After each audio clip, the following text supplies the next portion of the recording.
अरे बस बस बस बस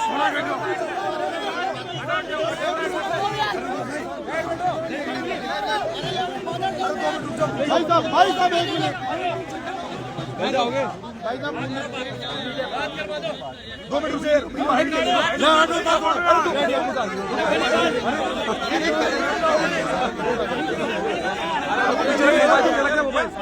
अगर आप दिल्ली पहुंचे हैं किस प्रकार से उत्साह कार्यकर्ताओं में आपकी चाहने वालों में छात्र नेता युवा नेता घासीलाल गुर्जर का जन्मदिन था और उस पर सारे युवाओं ने ब्लड डोनेशन कैंप रखा है और उस ब्लड डोनेशन कैंप में शामिल होने में यहाँ आया हूँ और जिस तरह से बूंदी के नौजवानों ने जवानों ने जो स्वागत मेरा किया है उसके लिए मैं बूंदी के सभी जवानों को धन्यवाद देता हूँ।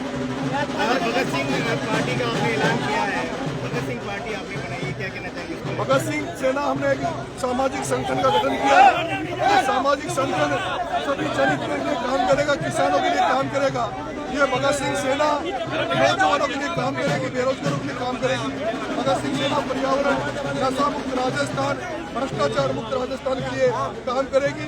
इसमें मैं आह्वान करता हूं कि राजस्थान के सभी छात्र और युवाओं को इसमें ज्यादा से ज्यादा संख्या में जुड़े ताकि हम जनहित के मुद्दों पर भगत सिंह सेना संगठित होकर लोगों के लिए काम करें। सर, आप चुनाव में हार को स्वीकार किया है नरेश जी ने, क्या कहना चाहिए? बिल्कुल, मुझे बहुत ही बड़ा आशीर्वाद जनता की जनता ने दिया है। 55,000 वोट निर्दलीय होने के बाद भी मुझे वहाँ लोगों ने दिया है, उसके लिए मैं जनता की जनता का आभार व्यक्त करता हूँ और धन्यवाद दूंगा मेरे युवा साथियों का जिस तरह से अंता के चुनाव को संभाला। लेकिन दुर्भाग्य रहा कि अंता का चुनाव हमने किसान नारे पर लगाया था, किसानों के झंडे के तले हम अंता का चुनाव लड़े थे। लेकिन कुछ किसानों के बेटे जो राजनीति में हैं, जो धन्ना सेठ और पूंजीपति जो हड़ौती की राजनीति में कब्जा करके बैठे हैं, उनके जाल में फंसकर लोगों ने मेरा वहाँ नुकसान करने का काम किया और जिनको आने वाले समय में ये किसान नौजवान साथी उनको आने वाले समय में उसका बदला लेंगे। कांग्रेस बीजेपी साथ होगी क्या?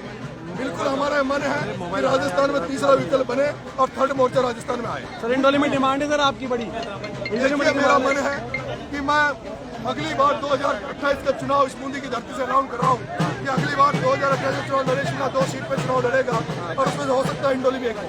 सर, बूंदी में बड़े बड़े नेता है, लगातार 7 दिन में 4 प्रसूताओं की मौत हो गई है और बच्चे भी मरे पर कोई जवाब देने को नहीं। देखिए, जिस तरह की हाड़ौती में राजनीति हो रही है, हाड़ौती में पूंजीवाद की राजनीति, धनबल की राजनीति की जाती है, बाहुबल की राजनीति की जाती है। मैंने देखा है, एक बार मैं बीच में आया था, 3000 बीघा जमीन पर यहाँ लोकसभा स्पीकर ओम बिरला ने कब्जा कर रखा है गौशाला के नाम पर, जिसमें 700 बीघा जमीन गौशाला के नाम की है।